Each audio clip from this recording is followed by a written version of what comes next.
Hello friends, welcome back to my channel Love to Nursing. I am Miss Shruti. Today we learn about ectopic pregnancy. This topic is important for GNM third year, BSc fourth year and MSc first year nursing. Okay, and it is included in obstetrics and midwifery. Okay, let's start ectopic pregnancy.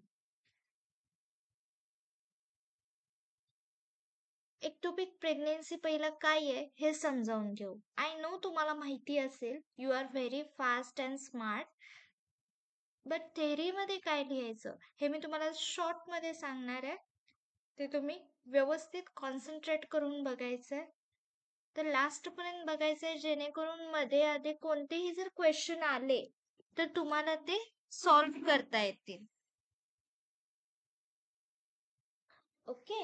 Then an ectopic pregnancy occurs when fertilized egg implant outside the uterus, most commonly in the fallopian tube. Okay.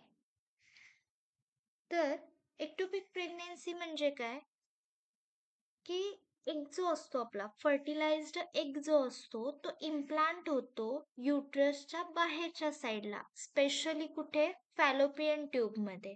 And this is a serious condition that requires prompt medical attention.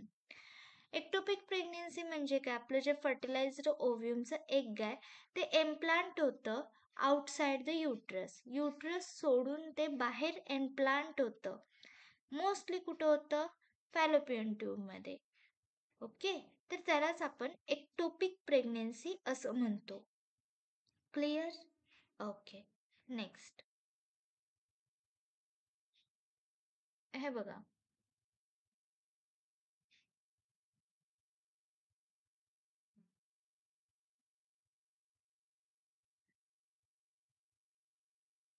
Diagram. तर हे तुमचं female reproductive system आहे. हा uterus आहे. Mostly काय होतं, इथं implant होतं आपलं बेबी, म्हणजे एग, सॉरी बेबी नाही, एग पासून बेबी होतं. तर एग आपलं इथे इम्प्लांट होतं. पण ह्या एक्टोपिक प्रेग्नन्सी मध्ये काय होतं, ओव्हरीज ज्या असतात त्या इथं फॅलोपियन ट्यूब मध्येच इम्प्लांट होतात. त्यालाच आपण एक्टोपिक प्रेग्नन्सी असं म्हणतो. Clear? Okay. Next is a causes of ectopic pregnancy, की कारण कोणकोणती आहेत एक्टोपिक प्रेग्नेन्सीची. तर फर्स्ट आहे previous ectopic pregnancy. Okay, repeat झालेलं आहे. तर समजा जर काही हिस्ट्री असेल, समजा तुमचं सेकंड बेबी आहे हे, आणि जर फर्स्ट बेबी तुमचं एक्टोपिक प्रेग्नेन्सी मध्ये होतं किंवा रिस्क होती असं जर असेल, तर सेकंड बेबीला पण चान्सेस असतात की ते एक्टोपिक प्रेग्नेन्सी मध्ये वाढेल. त्यामुळं जर हिस्ट्री असेल तर it is a one of the cause of ectopic pregnancy. Second, pelvic inflammatory disease, that is PID, pelvic inflammatory disease. PID can damage fallopian tube. तर PID जे आहे म्हणजे पेल्विक इन्फ्लॅमेटरी डिसीज जे आहे ते तुमच्या फॅलोपियन ट्यूबला सुद्धा डॅमेज करू शकतात. Fallopian tube is nothing but the part of female reproductive system, making it harder for an egg to travel to the uterus. आणि हे PID डिसीज काय करतात, त्या फॅलोपियन ट्यूबला हार्ड बनवतात, जेणेकरून तो एग जो असतो तो तिकडे ट्रॅव्हल होण्यासाठी, युट्रस मध्ये पोचण्यासाठी त्याला खूप कष्ट करावे लागतात. तर त्यामुळे सुद्धा प्रेग्नेन्सी जे असते, एग जो असतो तो फॅलोपियन ट्यूब मध्ये इम्प्लांट होऊन जातो. ओके. नेक्स्ट आहे एंडोमेट्रियोसिस. एंडोमेट्रियोसिस म्हणजे काय, एंडोमेट्रियमला इन्फ्लामेशन येते and can cause scarring and blockage in the fallopian tube. आणि त्या एंडोमेट्रियमला सूज आल्यामुळं काय होतंय, तिथं ब्लॉकेज निर्माण होतात. आणि ब्लॉकेज निर्माण झाल्यानंतर आपला जो जो एग आहे, आपला फर्टिलाइज्ड एग आहे, तो इम्प्लांट कुठं होतो, फॅलोपियन ट्यूब मध्ये, तो पुढे जातच नाही. ओके, त्यामुळे हा एक वन ऑफ कॉज आहे endometriosis. Then tubal surgery.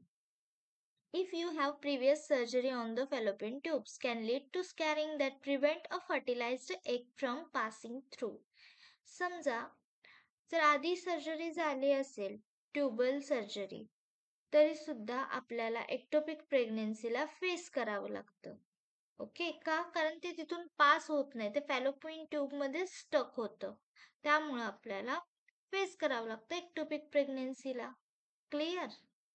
Okay. Next, symptoms of acute ectopic pregnancy. Lower abdominal pain, vaginal bleeding and other symptoms. जे जे मेन आहेत ते तेवढेच मी तुमच्याशी शेअर करते. तुम्ही हे डीपमध्ये सुद्धा लिहू शकता. म्हणजे काय की लोअर ॲब्डॉमिनल पेनमध्ये मी सांगणार की कुठं पेन होतोय, मग तुम्ही ते टेंडर होणार, समटाइम्स सिव्हिअर सुद्धा होऊ शकतं. हे सगळं तुम्हाला लिहायचं आहे डिटेलमध्ये. ओके.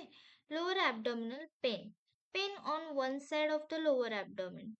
ॲब्डॉमिनच्या लोअर साइडला पेन होण्याची शक्यता असते. आता ह्यामध्ये बुकिश तर तुम्ही बघितलं तर ॲक्यूट टाईप आणि क्रोनिक टाईप असे दोन टाईपचे क्लिनिकल फीचर्स आहेत. तर ॲक्यूट टाईपमध्ये मोस्टली आपण ट्रायड बघतो की ॲम्नोरिया, शार्प कॉल्की ॲब्डॉमिनल पेन आणि व्हजायनल bleeding.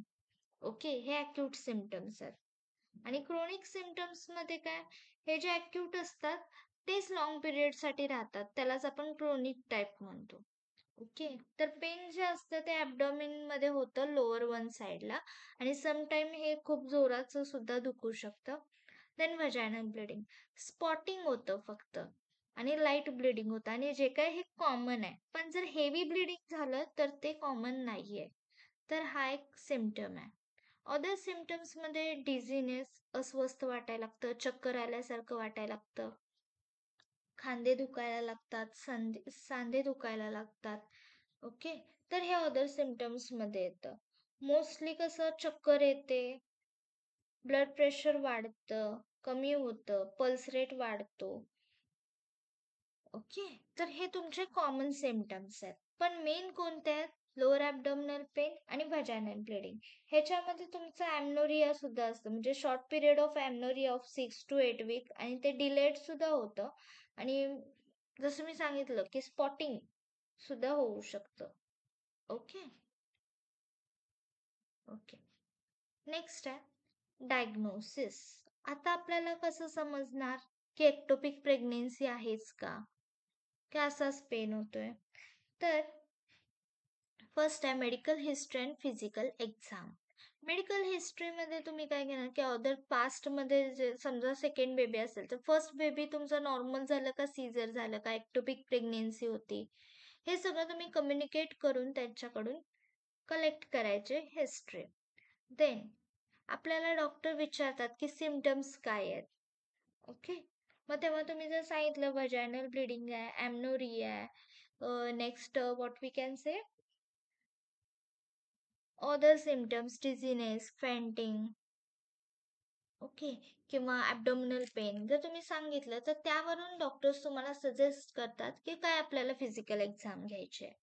Then ultrasound. If doctor have doubt that abdominal pain in lower abdomen, then amenorrhea, then Kolke abdominal pain, then fainting, breast soreness, nausea, vomiting, that that all are symptoms are the diagnosis of ectopic pregnancy. So he should suggest to the patient that ultrasound he can done. Okay, तर जेव्हा पण ultrasound आपण करतो, USG करतो, तेव्हा आपल्याला localize होतं की identify that where is the fetus grow. Okay, तर आपल्याला असं समजतं की फिटस कुठं ग्रोथ होतोय, त्याचं डेव्हलपमेंट कुठं होते, ॲज अ एंडोमेट्रियमच्या तिथं होतीये की फॅलोपियन ट्यूबमध्ये होतीये. Okay, clear. The next blood taste.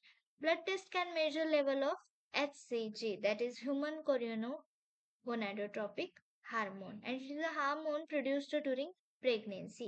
Blood test मध्ये सुद्धा आपल्याला HCG लेवल बघायचे, जेणेकरून ती काय असते, प्रेग्नेन्सीच्या वेळी हा हार्मोन डिटेक्ट होतो. ओके, त्यामुळे आपल्याला ब्लड टेस्ट करायचा. Most important in this disease is ultrasound, that is sonography, and kuldocentis is also done. And various blood examination we will get to the diagnosis of ectopic pregnancy. In that HB estimation, ABO and RH grouping, that is erythrocytal uh, segmentation, that is ESR, and DLC or DNC, kuldocentesis. Okay, next. Sorry. What is the risk associated with ectopic pregnancy? आता काय काय risk असू शकते?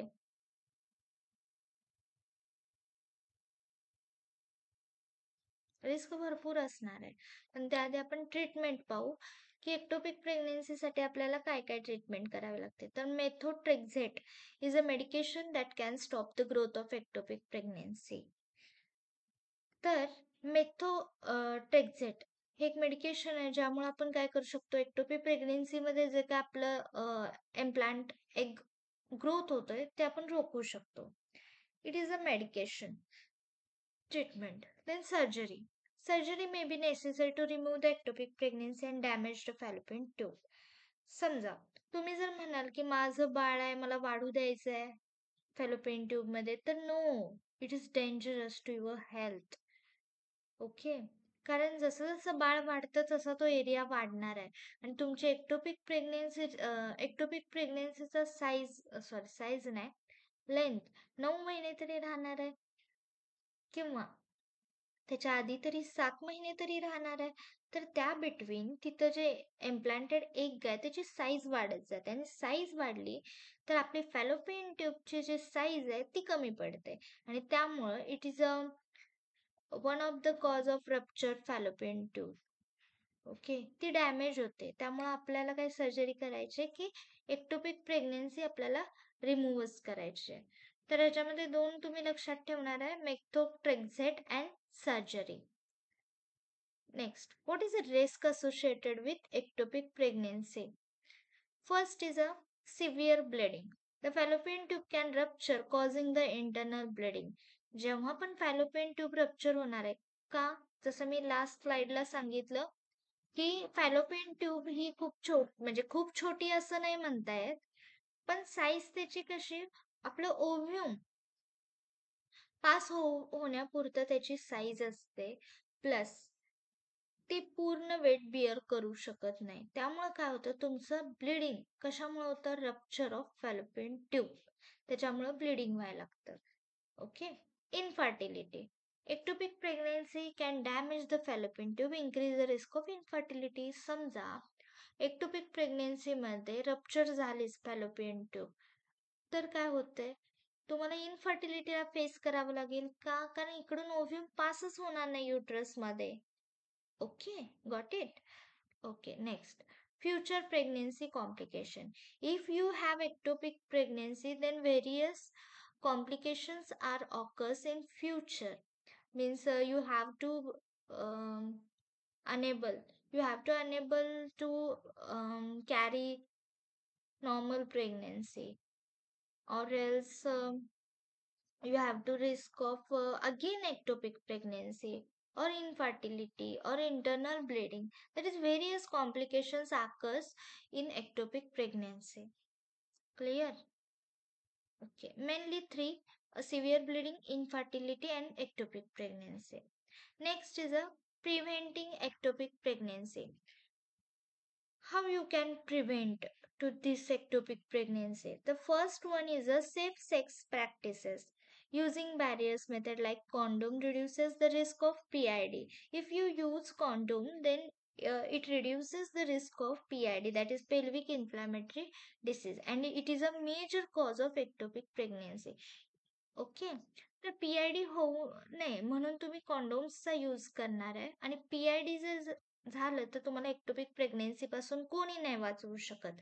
का, कारण ectopic pregnancy मध्ये PID हा एक मेजर कॉज आहे. Second, early treatment of STIs, that is sexual transmitted infections, can prevent PID and its complications. आपल्याला अर्ली ट्रीटमेंट घ्यायचं आहे. जे काही सेक्शुअल ट्रान्समिटेड इन्फेक्शन आहे, मग त्याच्यामध्ये तुमचा गनोरिया येईल, सिफिल्स, गनोरिया, HIV. ह्याच्यावर आपण अर्ली ट्रीटमेंट घेतली तर आपण PIDला प्रिव्हेंट करू शकतो आणि त्याच्या कॉम्प्लिकेशन्सना सुद्धा. Then regular gynecological exams. If means it is nothing about that if you are pregnant then you can go to regular checkup. No. If you are non-pregnant woman, unmarried, then also you can go for checkup. Then in that regular checkups can help identify and treat any underlying condition that might increase the risk of ectopic pregnancy. Regular checkup जर असेल तर आपल्याला लवकर समजतं, early detect होतं की आपल्याला काय प्रॉब्लेम आहे आणि आपण त्याच्यावर काय सोल्युशन काढायचं आहे. Okay, it is a one of the preventing ectopic pregnancy rule. Recovery and future pregnancy. In that emotional support खूप important आहे pregnant लेडीसाठी. If you said to the if you told to the patient that you have ectopic pregnancy, we are unable to carry your baby, then she went to the shock. जर समजा तुम्ही सांगितलं की नाही ectopic pregnancy आहे, आम्ही तुमच्या मुलग्याला किंवा मुलगीला किंवा बेबीला वाचवू शकत नाही, तर ती शॉकमध्ये जाऊ शकते. ओके, त्यासाठी तुम्हाला सायकोलॉजिकल सपोर्ट द्यायचा आहे, इमोशनली सपोर्ट द्यायचा आहे. Then future pregnancy planning.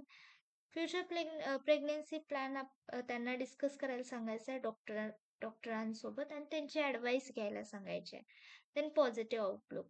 कसं होतंय की जर त्यांना दूध म्हणजे आपलं तिथं म्हण आहे की दूध जर भाजलं आपल्याला तर आपण ताक सुद्धा फुंकून पितो. ओके, तर कसं एकदा फटका बसलाय त्यामुळं घाबरतात मदर लोक की आता ह्यावेळी तर असं नाही होणार ना, त्यापेक्षा मला नकोच. ओके, तर तसं नाही, तुम्हाला पॉझिटिव्ह आउटलुक द्यायचं आहे त्यांना. ओके, आणि त्यातून कसं बाहेर यायचंय ते सुद्धा त्यांना टीच करायचंय. नेक्स्ट. Okay, thank you. समजलं सर्व एक्टोपिक प्रेग्नेन्सी. यामध्ये आपण डेफिनेशन बघितली, कॉजेस बघितले, सिम्पटम्स, डायग्नोसिस, ट्रीटमेंट, रिस्क आणि preventing ectopic pregnancy. Okay, I hope you understood, guys. Thank you so much for watching my video. I hope you understood this ectopic pregnancy. Press the like button and share to your nursing friends. Keep in touch. Bye. Thank you.